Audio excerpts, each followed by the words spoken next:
that are often hidden from the news headlines, and they are Christian and they're not. The physician Abdallah Dar and the Buddhist anthropologist Joan Halifax, Father Greg Boyle's work with gangs in Los Angeles, and Rami Nashashibi's work in the inner city of Chicago. Today's guest takes us in a completely different direction, but one which I find equally distinctive and influential in our time. Lawrence Krauss is a cosmologist, a theoretical physicist, and a public scientist, bringing the learnings of science to the rest of us, to the wider world.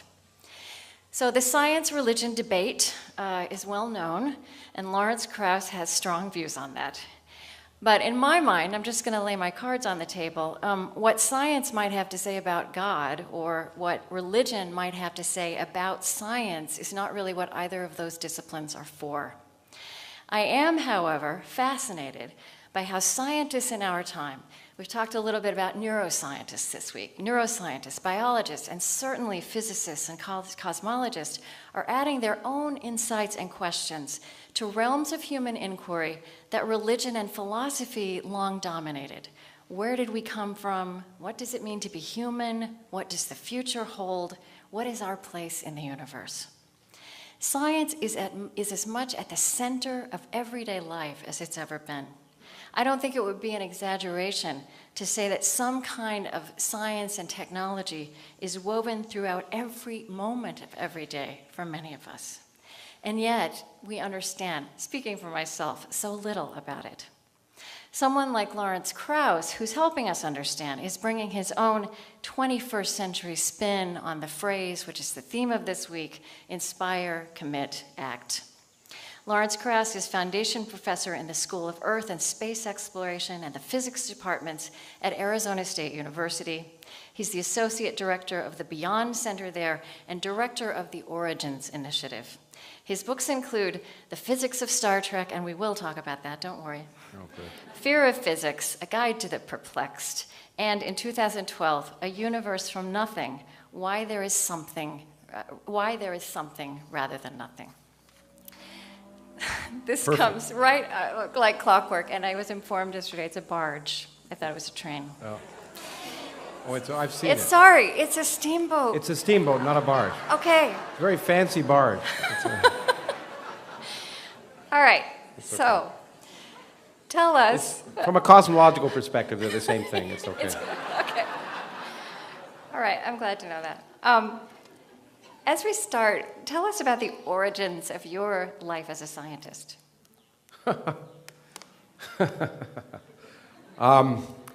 My mother wanted me to be a doctor, and my brother to be a lawyer.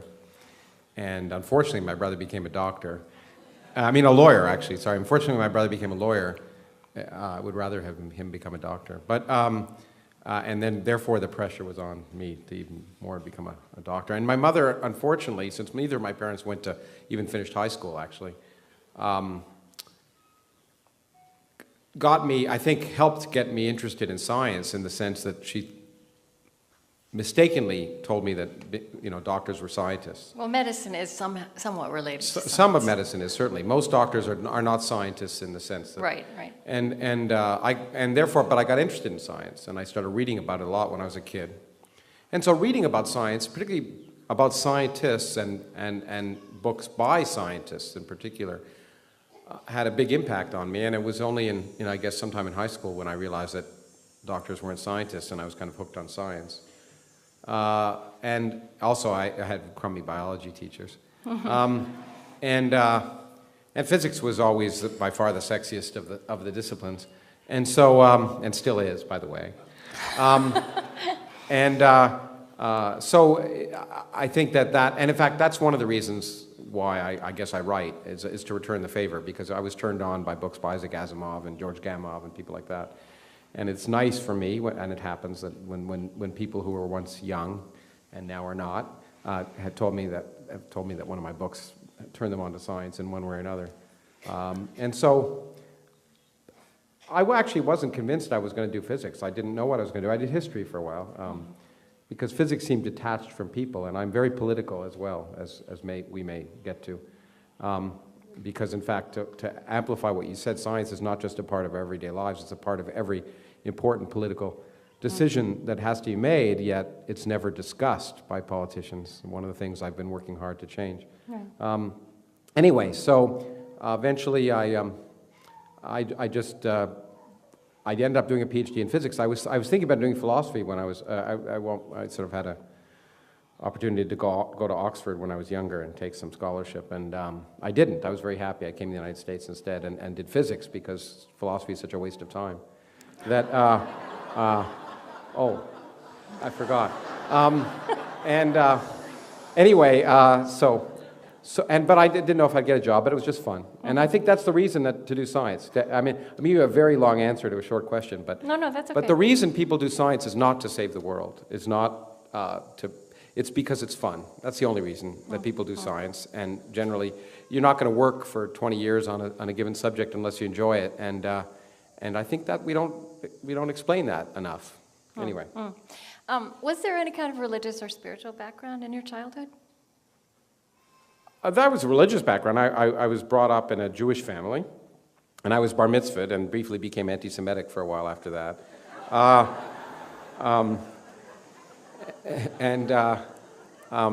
But it wasn't. There was not any much spiritual. There was never. Religion was never discussed in terms of ideas. It was more sort of tradition and social obligation. There was never, because I read a tremendous amount when I was a kid, and I still like to. I mean, reading's important to me, and so I read the Bible, I read the Quran, I read a bunch of things when I was a kid, and went through phases where those myths appealed to me, and then I grew out of it, just like Santa Claus. You have said that physics is a human, creative, intellectual activity like art and music. I mean, you talked a minute ago about the fun. I mean, you used the word pleasure. Talk some more about that. Well, yeah, no, I think it's very important. I just wrote about this in the New York Times this week. I think people somehow view science in a utilitarian way, as if the value of science is the technology it produces, but I think that's completely mistaken. I think, obviously, science is responsible for the technology that's allowing us to have this discussion, and pretty well everything that allows most of you to still be alive, which is vitally important, and therefore it's changed our lives more than anything else. But to me, the most exciting thing about science is the ideas. Science has produced the most interesting ideas that humans have ever come up with, certainly among the most interesting. And somehow, although it wasn't always this way, I was just having a discussion in Aspen last week on this very subject, it wasn't always this way, but now it's somehow, the ideas of science are not a part of our culture. It's perfectly acceptable to consider yourself literate if you know something about Shakespeare, but not if you know anything about the Higgs boson. And I think that's a mistake. I think as I say, it's relatively recent. You used to be considered illiterate if you didn't have some ability to discuss at some level natural philosophy 200 years ago, or even at the turn of the last century. And now it's perfectly acceptable to say, oh, I don't get science. And scientists are responsible for a lot of that, I have to say. But it's the ideas of science that make it so important for humans, because it's part of what makes being human worth being human. The ideas of science. As I often say, we don't remember the Greek plumbing so much. We remember their architecture and their ideas. Mm-hmm. And I think for me that's what makes science worth exploring for people. Most people don't have to know how to build the detailed things of science, but the ideas change our perspective of our place in the cosmos. And to me, that's what great art, music, and literature is all about, is when you see a play or see a painting or hear a wonderful piece of music, in some sense it changes your perspective of yourself. And that's what science does in a profoundly important way, and a way with content that matters. And okay. You're a musical person, or you love music, you're passionate about music, aren't you? On paper, I look like a musical person. Okay, is that true? I do like music. I like art, but I like music a lot. Yeah. I mean, if you've read my biography, you know I have some apparent credentials, but they're all fake. Glad we I was clarified nominated that. for a Grammy, I will admit that. It's true. I just have no musical ability. But music, my daughter was very musical, played the violin in Cleveland, in fact. And so I've learned a lot through her. So I think I probably first became aware of you with the physics of Star Trek. Good. Because was a huge, well, still am, a huge Star Trek fan. And can I just say, I'm so pleased that you're talking about all the generations, Commander Data, Absolutely, it's important. the Voyager, as well as Next Generation. That dates both of us, by the way, but in any case. Okay. And, I think as I've spoken to lots of scientists over the years, and I don't know, I think sometimes it's surprising to non-scientists that scientists love science fiction. I mean, you wrote somewhere that all scientists, all physicists watched Star Trek growing up. But then as I was thinking about this and thinking about the way you put science like in the realm of being cultured and arts, I mean, science fiction is a narrative, imaginative rendering of what scientists do. It's interesting you should put it that way, in fact, because it's really interesting that you put it that way, because people imagine science fiction is an imaginative rendering of science, when in fact science is a far more imaginative rendering of science fiction. And no, it's somehow, that's the point. Creativity is not something, and imagination are not things that are normally associated with science, except Richard Feynman, who I did write a book about, yes. said, science is imagination in a straitjacket. And it's far more difficult to conform your imagination to the evidence of reality than to invent your own realities. In fact, that's religion as an example. And I'll wait for the we'll response. get to it, but I'm just not going to go there yet. Okay? But anyway, no. So I did like science fiction until I discovered that science is much more interesting than science fiction. The universe continues to surprise us in ways that we would never imagine, which is by the way, why I'm a theoretical physicist, but science and physics are empirical disciplines. And if we just thought about the universe, and again, to not be completely facetious, philosophy was an example of that. If we just thought about the universe, we'd come up with the wrong answers. Because the universe is far more imaginative. And so we have to keep probing the universe and asking questions. And that means doing experiments and observations. Because it constantly surprises us, and in ways that no one would have imagined. And one of the things that amuses me about science fiction is how it misses all the really big things. So do other physicists watch Star Trek growing up, and then they realize that science is more interesting? It's hard to know. I've thought about that a lot. People ask me. It's hard to know if the watching Star Trek influenced them to become scientists, or the other way around, or whether their interest in science was promoted. I think there's no doubt, and Stephen Hawking wrote the foreword for that particular book, and he said, it helps spur the imagination, and it does. So to the extent that I think it was I used to think it was a geeky thing to watch Star Trek. It isn't. One of the things that amazed me when I wrote that particular book, that shocked me, was how broadly and deeply Star Trek had permeated not just the culture in the United States, but around the world. And it wasn't just 16-year-old boys watching it. No. And it was, and people who became scientists, lawyers and women, and it's kind of interesting. It's not a gender thing either. And what the reason that I think that's the case is that it presented two things: a hopeful view of the future, which science fiction doesn't often do, and a view of the future where science actually made the world a better place. Yes. The Star Trek future is a better place because of science. And I can't resist saying it here now that I think about it, but it was one of the reasons, if you know in Star Trek, that basically they've dispensed with the quaint notions of myopic views of the 20th century, including most of the world's religions. Okay. We're not going to go there still. Okay. I keep trying to get you there, but it's not going to work. Yeah, they did, but then you had in the Next Generation, you had this kind of this immortal, semi-divine... Q. We one of my favorite characters. This is too inside baseball. I mean, but just to this point that Stephen Hawking did write the foreword to your Physics of Star Trek. I mean, there's an episode of Star Trek: The Next Generation where he he was in the show, and Sure. he was together with Einstein, who obviously was not there in person, although maybe Yeah. he can bend space-time that much, I don't know. A couple of others, and Stephen Hawking wrote in the foreword to your book, I was very pleased that Data decided to call Newton, Einstein, and me for a game of poker aboard the Enterprise. So we And have to I go know on, Stephen but well. I wish we could talk about this for an hour. That's the reason he appeared on the show. I'm sure it was one of his requirements. And as you've pointed out, often, like literature and the arts, science is getting at origins. Who are we? Where do we come from? Where are we going?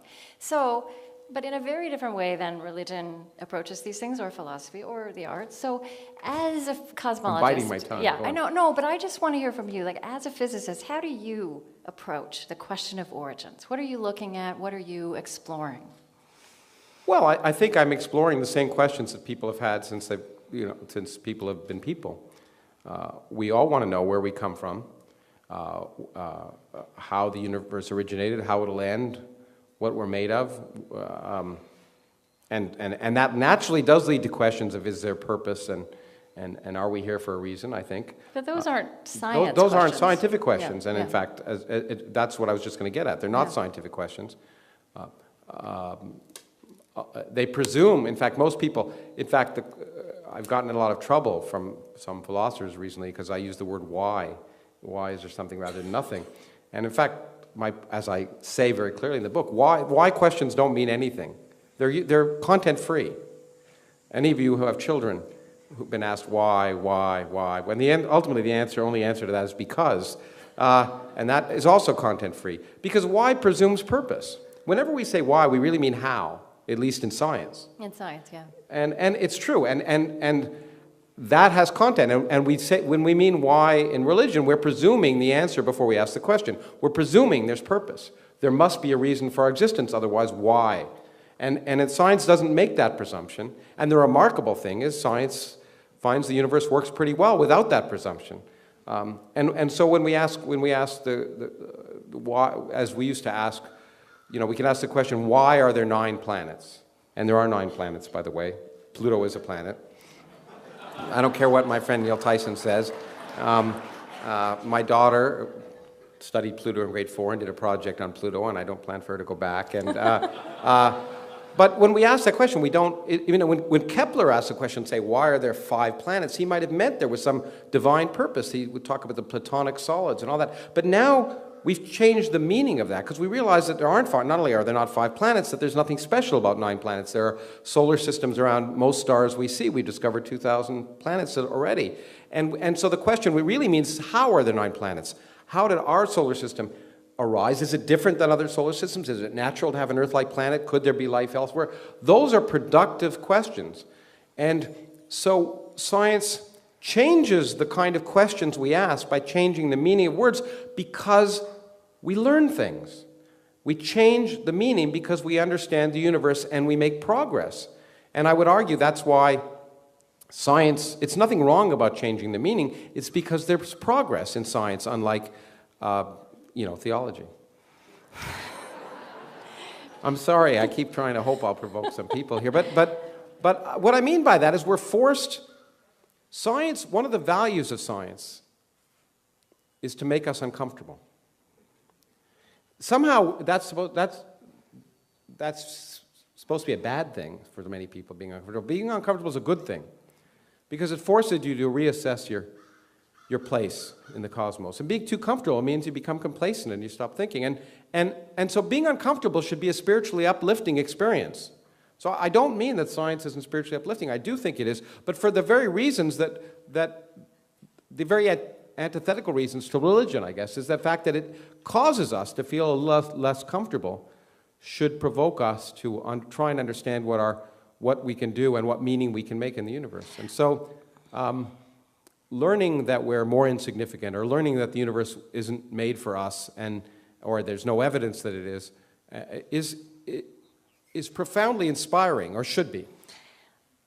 But I really want you to tell me, as a cosmologist, when Why? you think of origins, What- stars, right? Stars that died. The reason I created the Origins Project, or helped create the Origins Project at Arizona State, and the reason I moved there to lead it is all of the interesting questions that I can see in science, and to most part in scholarship, beyond science, have to do with origins. The questions at the forefront of every field are origins questions. They're really the heart that you're trying to get at. In the case of the universe, how did the universe begin? What was, are we the only universe? What happened before the Big Bang? All those origins questions. But we study everything from the origins of the universe to the origins of life. Origins of life questions are profoundly interesting from a philosophical, but more importantly from a scientific perspective right now.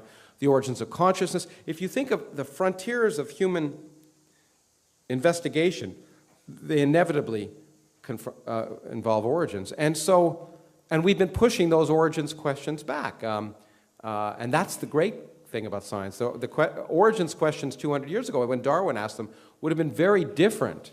I remember Darwin in Origin of Species said, I think it was in Origin of Species, it might have been the Descent of Man, said, he never talked about the origin of life, by the way, right? He talked about the origin of the diversity of species. He never talked about the origin of life itself. And even once he just poo-pooed it. He said, origins of life, you might as well talk about the origins of matter.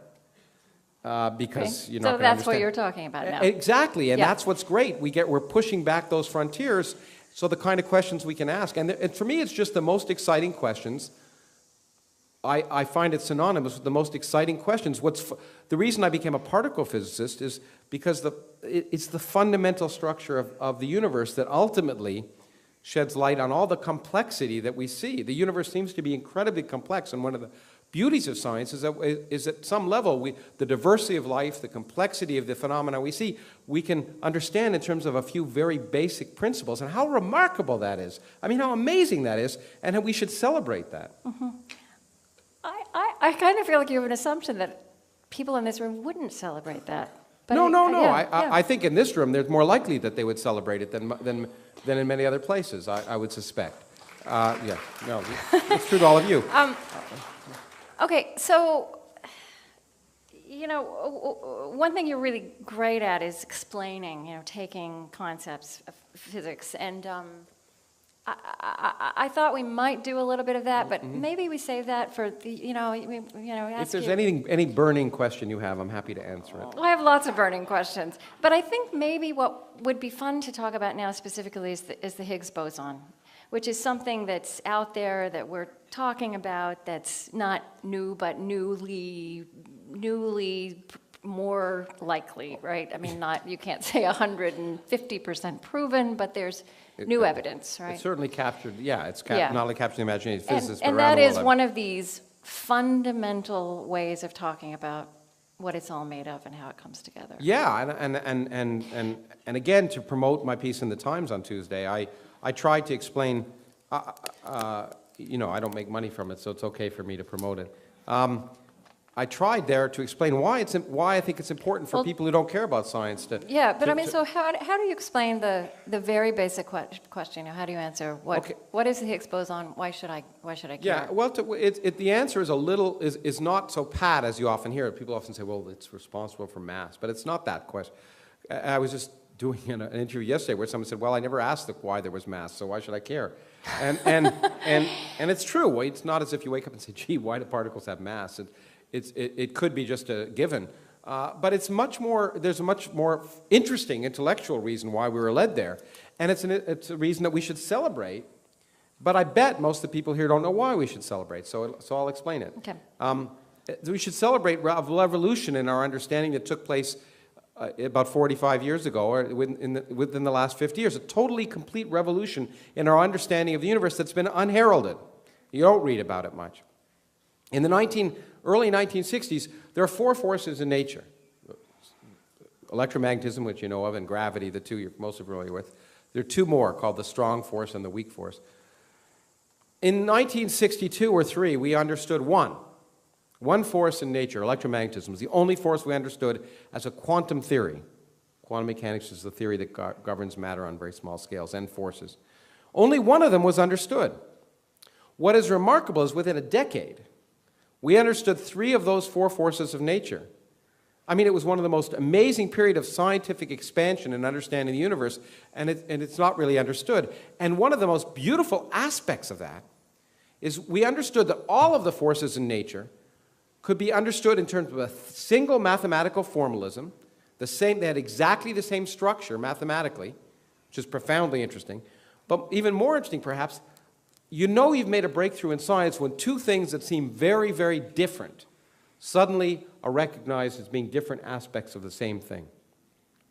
And what was discovered in the 60s, or proposed, was that two of those forces, electromagnetism, which is a long-range force, and of course we all experience it, and the weak force, which most people don't experience, but it's responsible for the nuclear reactions that power the sun.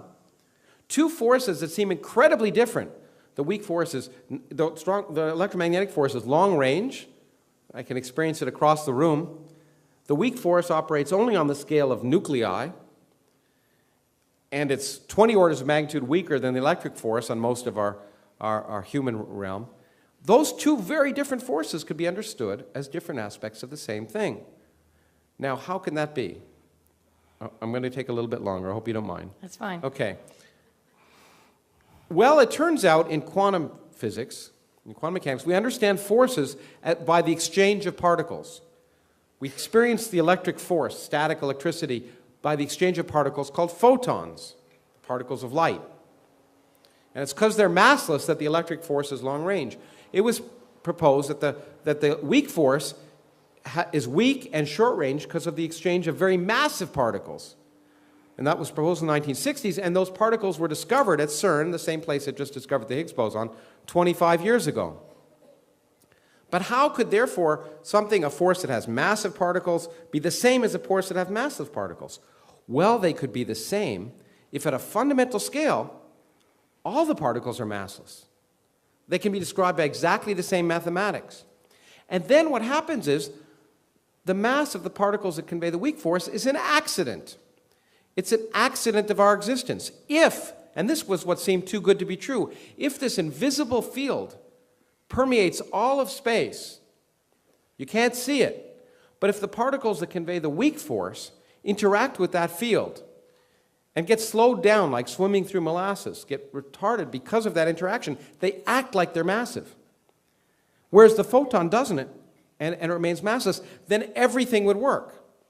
And it just seemed too good to be true. It seemed too good to be true for me. Okay, so it's like this, the things appear to have mass the way they do because of the relationship they have to this field, as opposed to something that's intrinsically given. But we were driven to it not because the particles that make you and I have that mass, but because of this beautiful unification. Right. That was what drove us to it. And then people said, hey, maybe if it's true for these particles called the W and Z photons, maybe it's true for all the particles. Maybe all the particles can be massless. And the Higgs field... Including the atoms that make us. Well, including many of the particles that make us up. Not all of them, it turns out. Okay. But the ones that are heavier act heavier because they interact more strongly with that field, and the ones that are lighter because they interact less strongly, and the ones that are massless don't interact at all. And light travels at the speed of light, so it doesn't slow down and doesn't get It doesn't slow down because it doesn't interact at all. Photons don't interact. That was a proposed property.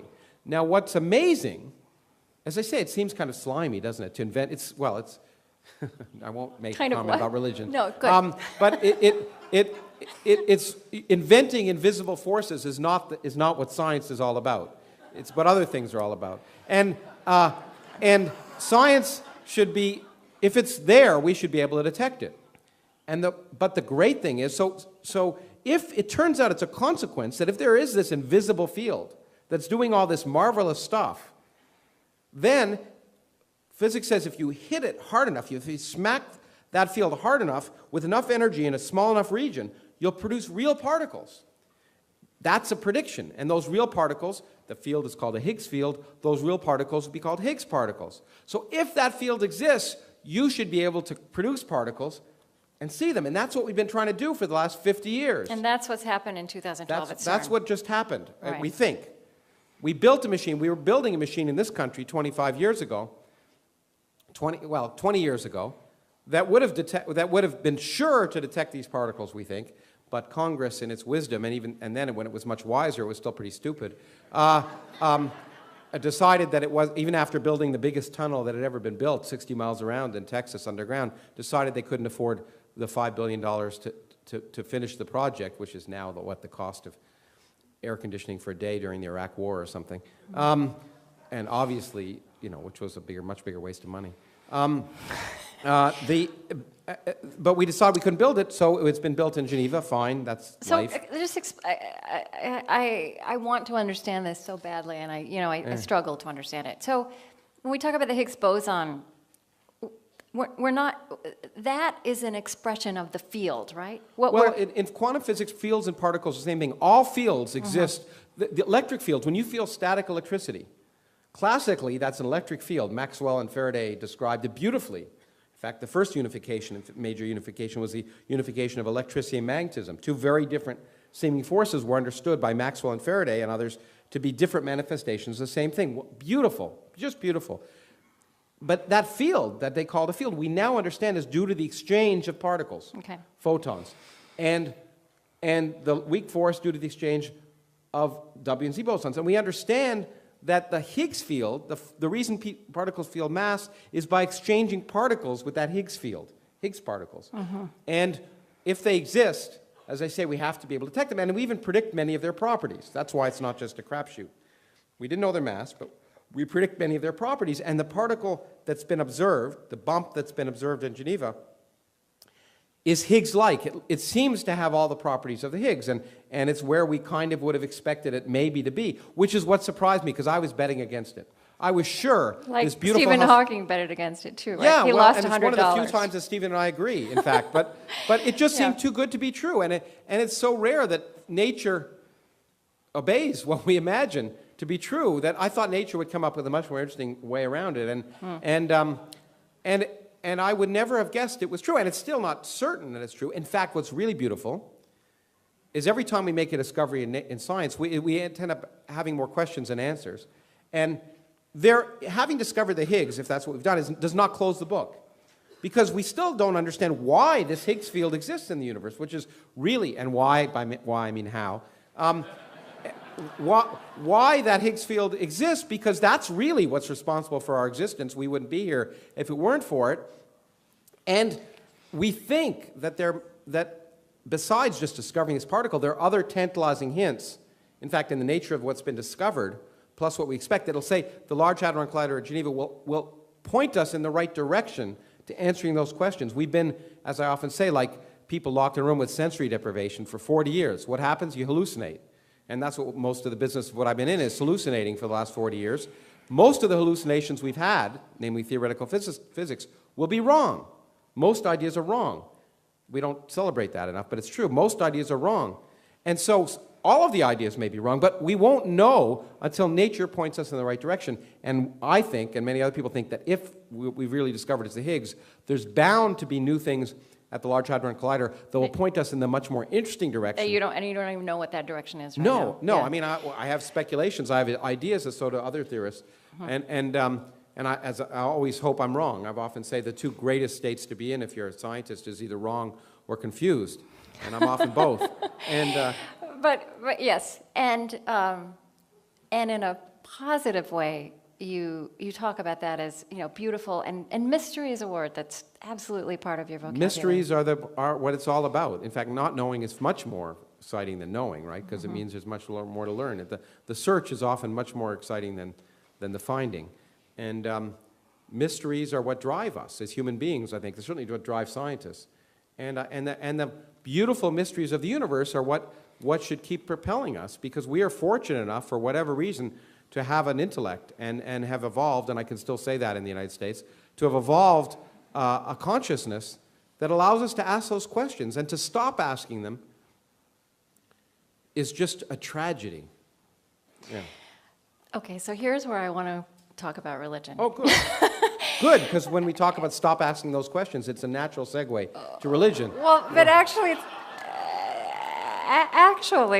what I was going to say is, I think a reverence for mystery is something that great scientists and mystics and, in fact, our traditions at their orthodox cores have in common.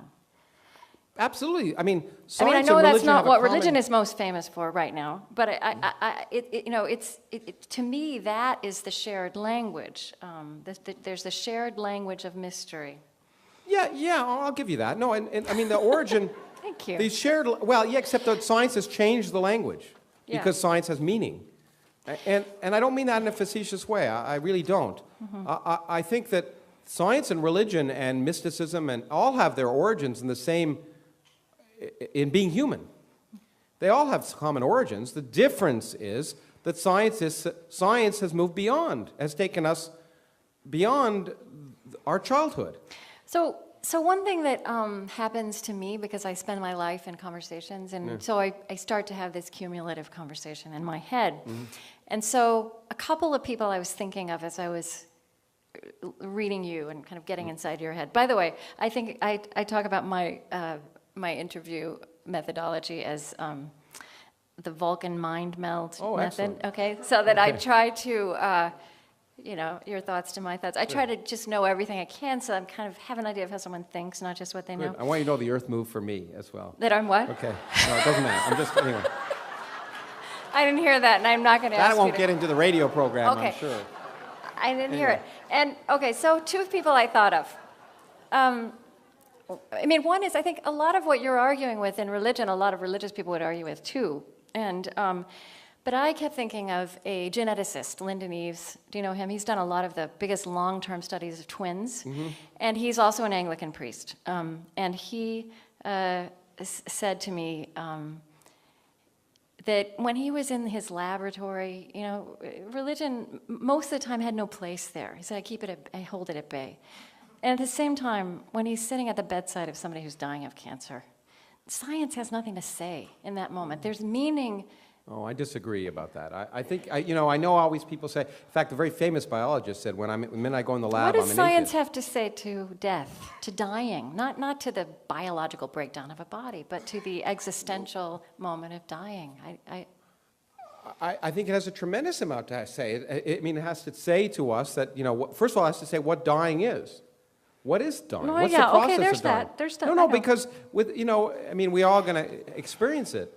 And I think a realistic assessment of what the process is helps us understand what we're going to experience and try and make sense of it. But It seems to me you can't make sense enough to make even an ethical or moral decision without understanding the basis in reality. You can, of course, but when you make your ethical and moral decisions without a basis in reality, then you end up with the Republican Party.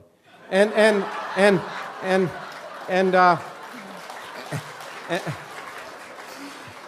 I'm serious. It was a joke, but I'm serious. And science can say, look. What seems to me, what science could say is what I've sort of said in the book is that look, there's no, so people are going to say what I'm about to say is going to sound awful, and I'm not going to go to someone's bedside and offer this. Okay, it's up to them to decide if they want to look at these things. But we should at least offer the possibility of that knowledge. That there's no evidence, in fact, every bit of evidence that there's no afterlife, that you're here, but in fact, the meaning of your life is the meaning that you make. And in your life, you've made incredible meaning. You've created love for other people. You've brought up children. You've created new knowledge. You've allowed people to have livelihoods. And that meaning has made your life worthwhile, and enjoy every second of being alive. And and death is a sad but necessary part of being alive. And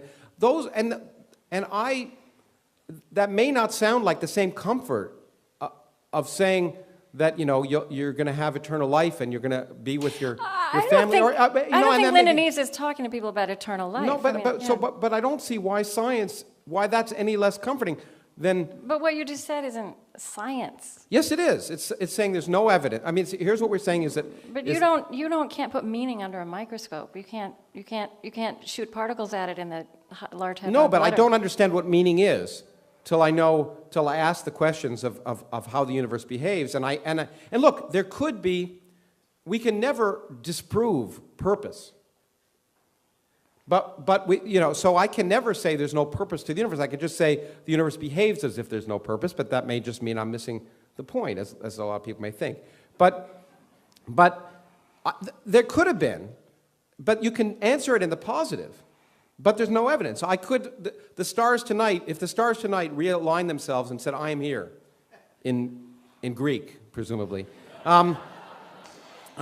ancient Greek, then hey, I'd say, maybe there's something to all this. Yeah.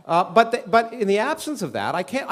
As Bertrand Russell said, I can't disprove that there's a teapot orbiting Jupiter. I can't. There's no evidence of it, and it's highly unlikely. And I think providing that reality check is useful to people, not just when they're dying, but when they're alive. It seems to me, some people say that religion gives meaning to their lives, but to me, the knowledge that the meaning we have is the meaning we make should inspire us to do better.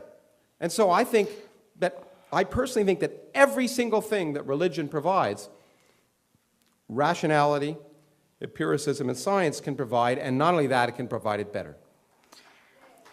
Anyway. Well, what do you know? So the other voice that was in my head was somebody I did not interview in person, Rabbi Abraham Joshua Heschel. He died. I know of him. I knew his daughter. Oh, did you? Yeah, Susanna. But, he talked a lot like you do about radical amazement, that the whole point of life is to be surprised, and to be surprised over and over again, and that spiritual life is about learning to be surprised. And here's something he wrote. It is customary to blame secular science and anti-religious philosophy for the eclipse of religion in modern society. It would be more honest to blame religion for its own defeats. Religion declined not because it was refuted, but because it became irrelevant, dull, oppressive, insipid. This is a rabbi from a long line of rabbis. Yeah. When faith is completely replaced by creed, worship by discipline, love by habit, when the crisis of today is ignored because of the splendor of the past, when faith becomes an heirloom rather than a living fountain, when religion speaks only in the name of authority rather than with the voice of compassion, its message becomes meaningless. And I just read that because when I read you talking about religion, and I really don't want to debate it because... No, there's no debate. I think we're having a discussion. Yeah, I do too. I feel like, I'm not sure if you've been exposed to that kind of religious voice, which I think would enjoy discussion. I mean, it's a brilliant statement. And the wisdom is not the province of scientists or of anyone. I mean, and that's a wise statement. Wisdom comes from experience and knowledge, and understanding history and understanding the universe. The reason to know things is in some sense to reflect on them and become wiser. And it's not the province of anyone. And people seem to think I suggest it's the province of science. Science is the raw material that provides the basis of wisdom. And for some people, and so I don't want to stereotype religion per se, and I often they're brilliant statements. I've often quoted them. I've gone into many places in fundamentalist colleges and Fox News and the same thing. And I quote Moses Maimonides and St. Augustine. I mean, they're brilliant statements, and my favorite statement of Maimonides is more or less paraphrased that, as he said, the scriptures are absolutely true, but if your interpretation of the scriptures disagrees with the evidence of science, you should re-examine your interpretation of the scriptures. And there's a lot of wisdom in all of that. And I think but what I'm amazed about is when someone as wise as that rabbi, Heschel. Mm-hmm. Says those things. What I don't understand is why they need religion or the doctrine. I mean, if you're a rabbi at some level, you buy into the importance of Judaism. And I have many of my friends. One of their mothers-in-laws is here today. I was just talking to you. Who one of your mothers-in-laws? No, one of their mother-in-laws, not one of my. I only have one. They often say, well, you don't have to believe in God to be Jewish. And I say, it's absolutely true, but what's the point? I mean, because the wisdom, there's cultural wisdom. There's beauty in the masses that have been written for the church. There's beauty in the paintings that Leonardo da Vinci and others and Michelangelo and others did in the context of religion. But that's just the response to the culture of the time. And I don't see why, given what you know now, you can't have that same wisdom without discarding the provincial basis of it, which was based, let's face it, on the imaginings of illiterate peasants Bronze Age peasants before we knew the Earth even orbited the sun. So, and I think Einstein actually analyzed it that way too, and the primitive origins of religion, although he did not believe in a personal God, and his statement matter what about people God, say, he didn't, his statement about God playing dice had nothing to do with God, and Niels Bohr came back and said, who is Einstein to tell God what to do? And, But he did, at the end of his life, become very appreciative of Judaism. He said, Judaism is about life as we live it and can know it. That aspect of religion. But okay. Yeah, no, and so if you accept it as a philosophy, it's fine up to a point, although actually, I have grave problems with it as a philosophy as well. But, there's wisdom in all the writings that humans have come up with at some level, and we should appreciate that wisdom. And I don't mean to suggest we shouldn't open our minds to trying to see those reflections and the potential wisdom, but I guess, as Einstein would have said, I don't see the underpinnings. And he would have, as a cultural thing, he would have said, well, it's important to preserve that culture. And I guess I believe strongly in preserving culture, but culture that's based on productive reality. So one of the things that the other people I've been talking to this week, the other people who've been here at Chautauqua are all religious people who've been working in serving others, right? In compassion and doing much more useful stuff than I do. Well, working with people who need help, and I admire tremendously what but they do. But I just I think say something. So we've talked a lot that this concept of the other comes up, and the problem human beings have with the other. And it's a problem not just for religion but for our society. And you have talked about the other in these terms, that we are connected organically to everyone who's ever lived, even our enemies, through the atoms and the oxygen we breathe. I mean, I think that is an example of science throwing this fabulous new light on something that vexes us. Absolutely, in a much more productive way than saying we're all brothers under the skin or something. Because we really are, but it's really amazing. Every time you breathe in atoms from virtually everyone who's ever lived. Every time you take a drink of water, you're drinking the secretions of every slimy thing that's ever been around. And as I said in the beginning of the book Adam, that my mother used to tell me when I picked up a glass of water, don't touch that, you don't know where it's been. She had no idea. But I think that's exactly, to me, what science can provide, is a realistic basis of understanding how artificial and myopic the definitions of us versus our enemies are. Not only are we made of the same things, we're made of their atoms. And we're made, and every atom that in our body was once inside a star that exploded. One of the most poetic things I know about the universe, that we're all stardust. These are amazing things, and they have content, and they're true. And that, those three things are great. You can be amazed without either the latter two, but I think when you get all three, it's really something. Yeah. We have to open this up for questions because this is so interesting and we're running out of time. So we have 2 microphones as usual, and I'm going to have to stop the questions at some point. So let's get going. Thank you, Krista. I've enjoyed this so far. Yeah. Down through the ages. Yeah, thank you. Thank you very much. Thank you. Down through the ages, religion has always offered hope, redemption, removal of guilt. You offer uncomfort, uncertainty. Doesn't that explain why most people are religious? Yeah, to some extent, but I don't think I just offer that. I think I offer hope. And, and I'm not sure redemption is something that we need. I think science offers hope. It offers hope for making the world a better place in a much more real way. Religion has been very successful for thousands of years at not making the world a better place. And in many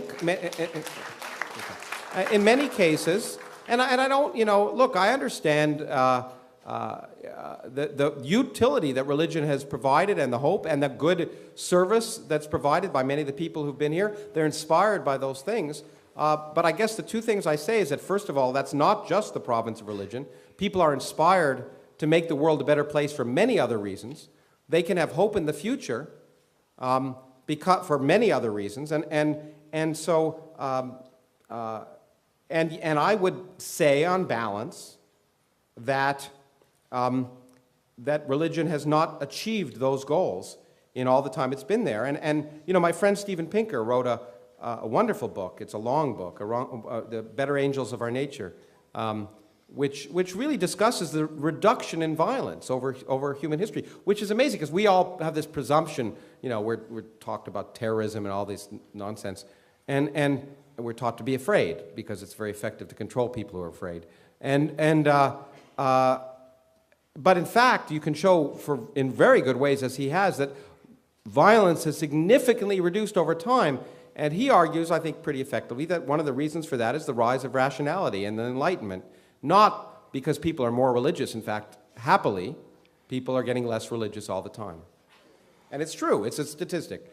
People are getting, no matter what, in this country is a very religious country, but the statistics are going down all the time, and there's a time when you imagine it might hit zero. And I personally think, at that time, if it ever happens, and I'm not convinced it'll ever happen, we're all hardwired to want religion in many ways, from an evolutionary basis, but that the hope and the lovingness and kindness will in fact increase instead of decrease when that happens. You know, I mean, at risk of, but I really don't want to. I want to lodge this, that I don't equate drop in institutional affiliation with a lack of religious or spiritual depth, and I mean, I think that's the quibble I would have with that statistic. I would argue, and you know, I'm not a big person. I didn't know if we'd get into spirituality. It's a term I never really understand, but I think you're absolutely right, and I think what I would like to see is that science and reality provide the spiritual fulfillment that we need as human beings, and I think it can, and people can disagree with me about that. Okay, next question. How do you define love, and from where does it come? Well, first of all, I'm not an evolutionary psychologist or a neurologist or a neuroscientist, but I think it comes from my understanding and my effort to understand that suggests it comes from many different areas. It certainly comes from chemistry, hormones, and not just sexual hormones, but many other aspects of what drives our perceptions of ourselves and others. It comes from logic as well. It comes from understanding. It comes from the effort to understand someone and find that they somehow mirror everything you like about nature, that everything you admire and respect. I'm deeply in love right now, and I think the reasons for that is that the person I'm deeply in love with reflects all of those aspects of the universe that I admire. But I also realize that there's many other aspects, physiological and chemical ones, that drive that. And I'd be a fool to think that I wasn't also driven by those physical processes. Do we understand all of it? No. But that's the great thing. Not understanding it is wonderful because it means there's so much more to learn about what drives us as human beings to understand ourselves. And maybe when we do, we'll be better at love. Yes. Thank you. Can you explain to us what dark energy and dark matter are and how it's important to us? And you have about 2 minutes for that. Well, they are almost everything in the universe. Let me make it quite clear that you are indeed far more insignificant than you ever imagined. Not just you, but you, not me, but all of you. No, all of us. Because we have learned that if you look at everything we can see, the beauty of the night sky here, and it's nice and dark at night. I was looking last night at the stars, and the beauty of the night sky and everything we see is just a bit of cosmic pollution in a universe full of dark matter and dark energy. 99% of the universe, 30% of the universe roughly, is this dark matter, which is made, we're reasonably convinced, of some new type of elementary particle that doesn't exist here on Earth. 70% is dark energy, which is the energy of nothing. One of the reasons I wrote this book that you're all going to buy. that empty space weighs something. It's amazing. Who would have thought that? Empty space weighs something, and most of the energy in the universe resides in empty space. Space wasn't really the right word, was it? Space. What? Space. Space, turns out- no, space is still there. It's just, and But it's it's full, just, right? and it's even empty. It's not. There's not stuff in there. It's just, there's nothing. You can look for it, and there's nothing there, but it weighs something. Okay, and Well, you say nothing is not nothing is something. well, there's nothing there. You tell me what you think you should find there, and I don't find it. But it weighs something, and that's meant. And what it really means, Chris, is that it changed what we mean by nothing. Right. But there's nothing wrong with that. Science changes what we mean by things all the time, as we learn. That's what learning is all about. We change the meaning of things that we thought of before in a rough and in love. We may change what we mean by love when we understand it more, or morality, or lots of other ideas that are at the forefront of our understanding. But to get back to your question, so that's the dominant stuff in the universe, and everything we see is 1%. You get rid of everything we see, all the stars, planets, people, aliens, everything, and the universe would be essentially exactly the same. So much for a universe made for us. We're just a irrelevant byproduct. And that's wonderful. That's wonderful. But the other reason you might care is that it's responsible for our existence. We now understand that without dark matter, for example, galaxies would never have formed. It was necessary for that dark matter to exist and be different than the normal matter in order for galaxies to form, and therefore stars, and therefore planets, and therefore people, and therefore theologians, and or whoever else. And therefore, it's responsible for our existence. Now, it will never produce a better toaster, I doubt. It won't do anything useful. And therefore, you might say, why should we care about it? And what amazes me, to get back to the question you asked at the beginning, is why people ask that question. Because they never ask that question of why, what use is a Mozart concerto? What use is a Picasso painting? What use is James Joyce Ulysses, or whatever? But that's why we have to have people like you, because we can't take that in.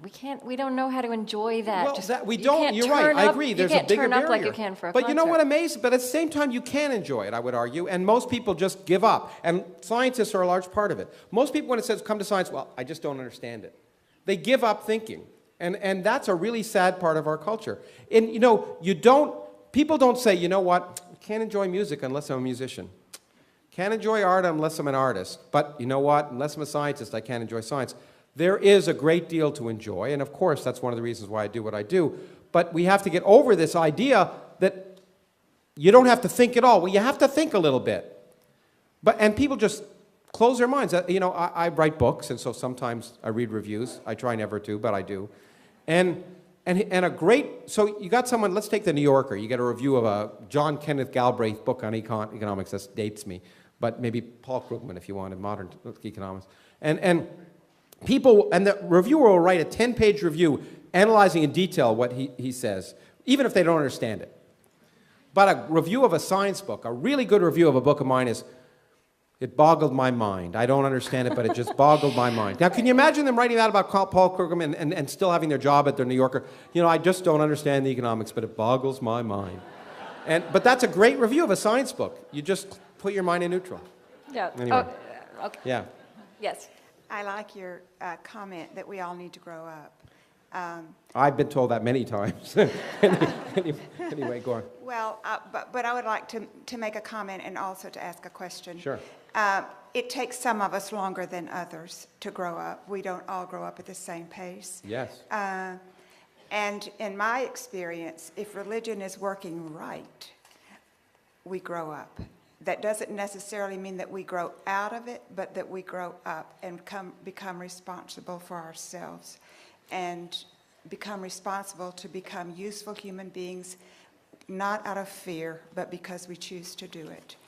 Now, the other thing I would like to say is we are typically a story people, and you would say we have followed perhaps a lot of myths far too long.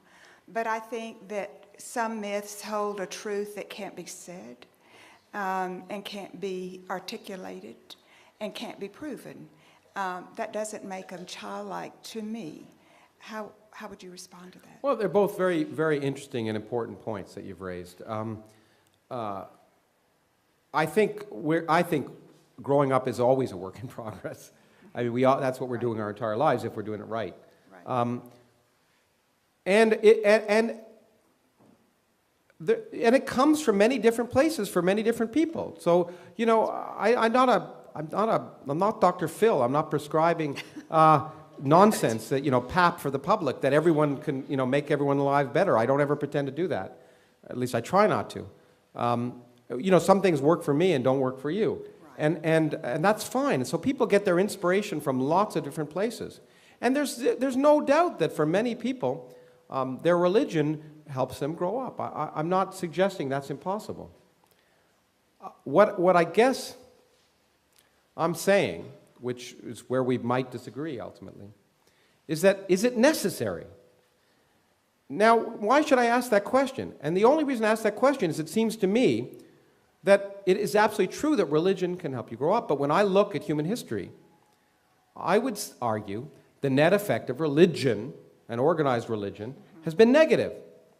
And therefore, is it a necessary component, or are there alternatives to building a society where people don't need that in order to grow up? And I would like to think of alternatives for creating such a society. I don't have the answers, but I'd like to ask the question. And, you know, that's what I guess amazes me, because, you know, I spend a lot of time lately with Richard Dawkins. We're always called these strident atheists, because the minute you ask a question, you're suddenly strident. Yeah. And so in the book, I ask the question, is it, you know, can we do without God? Just asking that question suddenly becomes a threat. Now, why is it a threat? As I was just talking to someone this morning, you're only threatened about things you feel defensive about, questions you don't want to answer. And so if it's threatening, if asking the question, is there a God, is threatening, it means you're pretty insecure about the whole thing. And so we need to ask questions, and I don't know the answer. As far as the myths, you know, you're right, there's Aesop's fables, there's wisdom in those myths, but we recognize them for that. We recognize them as written by humans, for humans, to impart wisdom. We don't recognize them as representing literal truth, okay? And the danger, and I know you're not one of the people who does do that, but there's a great danger for people who take those things to be written by humans and ascribe them a certain sacredness that they don't deserve. But I agree. Yeah. Okay. I just want to add to that Thank you. I really appreciated the question. yeah. Thank you. But there's a potential danger. I mean, it's how you use those, right? And science can also, I mean, there's a big destructive history of science, right? The atomic bomb, right? So it's how these things are applied, which of course, that's what I said earlier. Science is the raw material, is the basis of wisdom, but science isn't wisdom. Yeah. And science and the technology of science can be used for good or bad. And that's why, by the way, I don't think scientists should be running the world. I know many of my colleagues, and I'd hate the idea. But more importantly, I'm interested in politics. I'm a very political animal, as you know. But what science should do is provide the empirical basis for people and all people to make decisions. And in a democracy, that means an informed populace and informed legislators. And we have neither. Okay. Okay. So I feel like I have to confess first that I'm a rabbi. Okay. But, I forgive you, or whatever I'm supposed to. Okay. No, I was on stage with a Jesuit. That's never been a response I've gotten before. Yeah.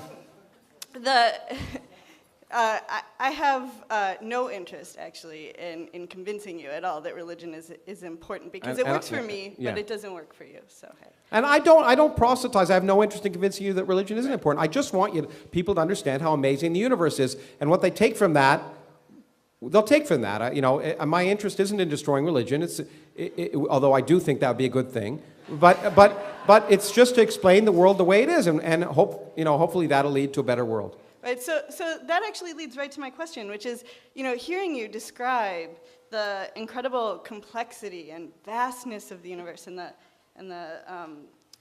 all the intricacies of it, and then I think, okay, so it sounds like you really believe that if we fail to appreciate that we have somehow not lived a meaningful life. Would you say that's accurate? I don't know whether meaningful. We've missed out We've missed on on one of the wonderful things about being human. I don't know whether I describe meaning, but I think you're right. We missed out. We've missed out. So then my question is, outside of religion, what mechanisms are in place for people to cultivate a regular appreciation of the universe? Well, look around this community. I mean, I think the mechanisms are art, literature, music, and science, and I think and all the other aspects of human culture. I think they all contribute, and religion has contributed to the extent that it's literature or maybe history, although There's most some of the pretty history is good not there. music too. What? And I was going to say music and art, but they've been sponsored by it. But too many people tell me, well, Newton believed in God, and Michelangelo created what he did because of the church, and therefore you wouldn't have any of that. Well, I don't buy that. It was the dominant culture of the time. It was a dominant patron of the time. There wasn't, it was a dominant way to make money. If you were an artist or a musician, it was the only way. And so it's not too surprising that the beautiful music and beautiful art was created in response to religion, because it was the source of power and money and wealth. And so I think that's a cultural thing. But I think there's a plethora of ways of experiencing the human condition, and we should try and enjoy and experience all of them. And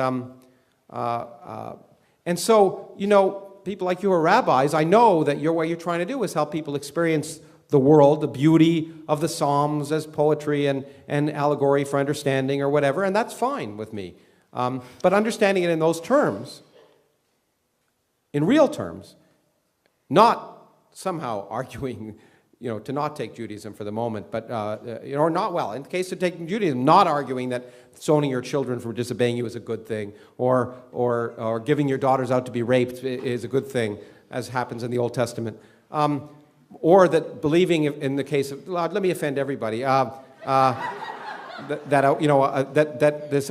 a wafer suddenly becomes in the hand of a priest the body literally of a first century Jew. I mean, that's kind of crap, Okay.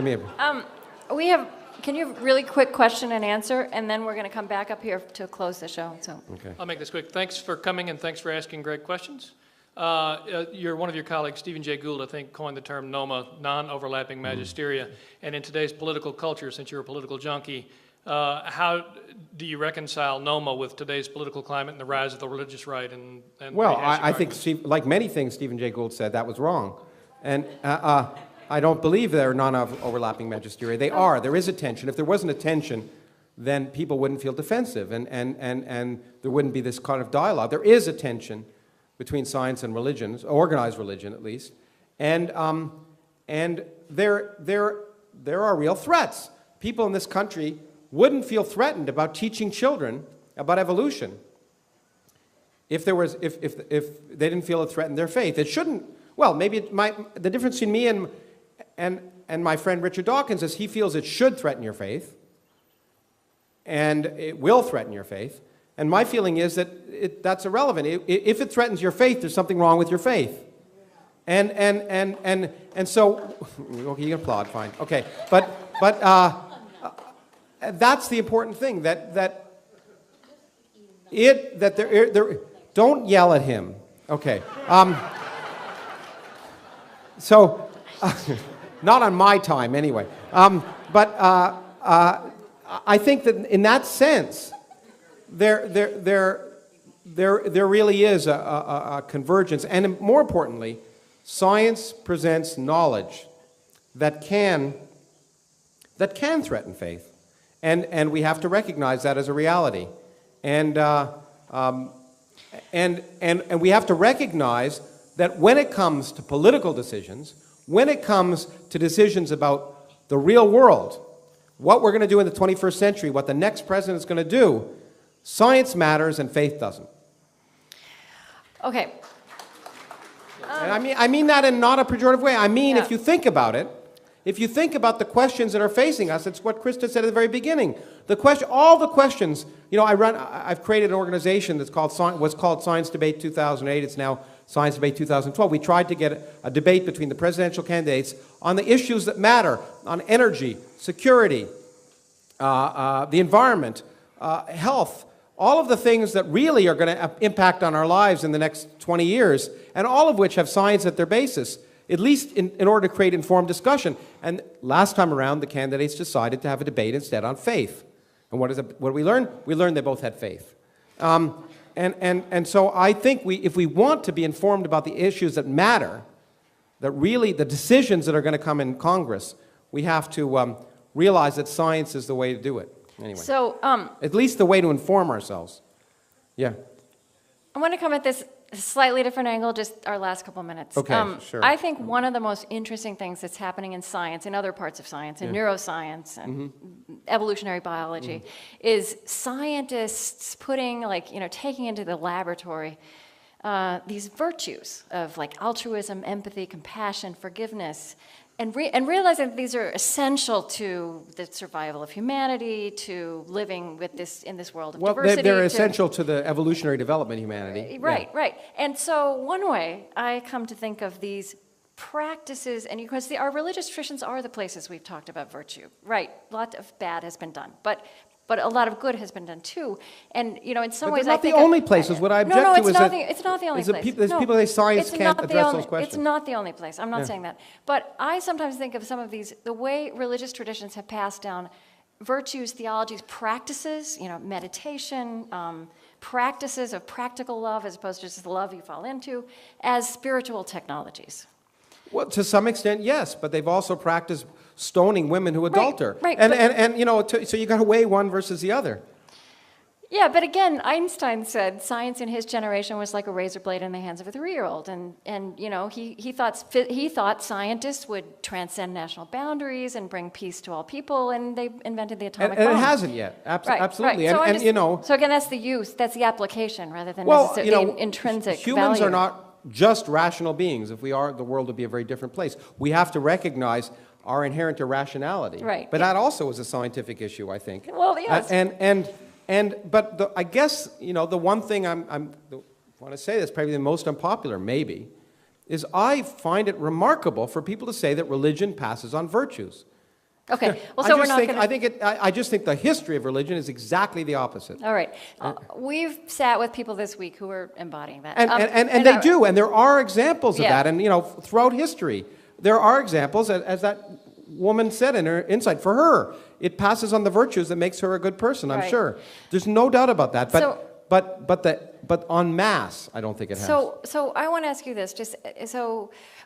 One scientist talked to me about the spirituality of a scientist, and here's how he described it. He said the spirituality of a scientist is like the spirituality of a mystic, which is that in any given moment you are discerning truth as best you can, and you are also completely aware that you have everything yet to discover.